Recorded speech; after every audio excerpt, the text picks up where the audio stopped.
係意想唔到，你只需要俾首付，供都唔需要你供，就可以俾層樓俾你。隔離就係我哋嘅海雅繽紛城㗎，交通都好方便。我哋嘅輕軌站、高速都喺隔離，落樓就有返香港嘅直通巴士站啊！而且50個方就可以做到5房2衛啊！OK， 我哋而家上去一探究竟。我哋而家上到2人板間，呢隻戶型咧係40個方嘅，總價大概係318888就可以買到啦。呢個戶型咧，佢係雙鎖匙交付㗎嚇。呢度咧上面一層，下面一層，我哋1樓同埋2樓嘅戶型係一模一樣嘅。並且咧佢嘅層高啊，你睇下，我哋一手攬上去，呢個層高係夠晒高嘅。咁你可以攞嚟上面住一間，下面攞嚟出租，又或者上面攞嚟做工作室，下面咧攞嚟自己做一個休息間嘅。呢種戶型咧就比較靈活多用啲嘅。OK， 如果你話全部攞晒出去出租嘅話咧，咁呢度嘅租金回報率係可以去到8個點嘅。好啦，我哋而家去睇下一個面積。咁我哋而家嚟到下一個人板間，都係同樣嘅面積，價錢都係一樣，都係31萬可以攞到。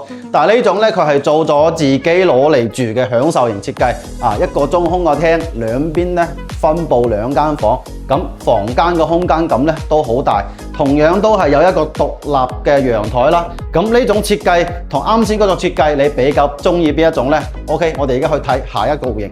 最後咧，同大家重點介紹一下51方嘅5房2廳2衛啊！呢個戶型真係我聞所未聞啊！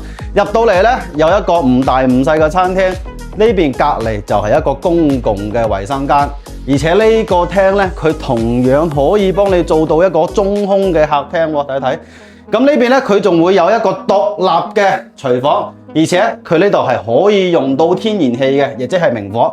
隔離呢度就係一間主人房，主人房咧出邊仲有一個陽台嘅，空間感係咪好夠呢？ OK， 我哋而家上去2樓睇睇。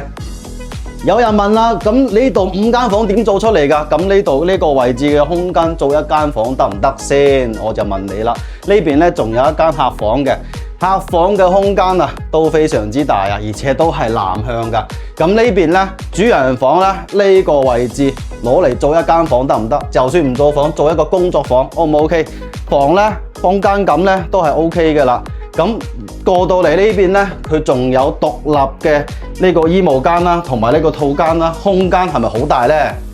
對呢度有興趣嘅喺評論區留言3個咯，我將呢度嘅詳細資料 send 俾你啊！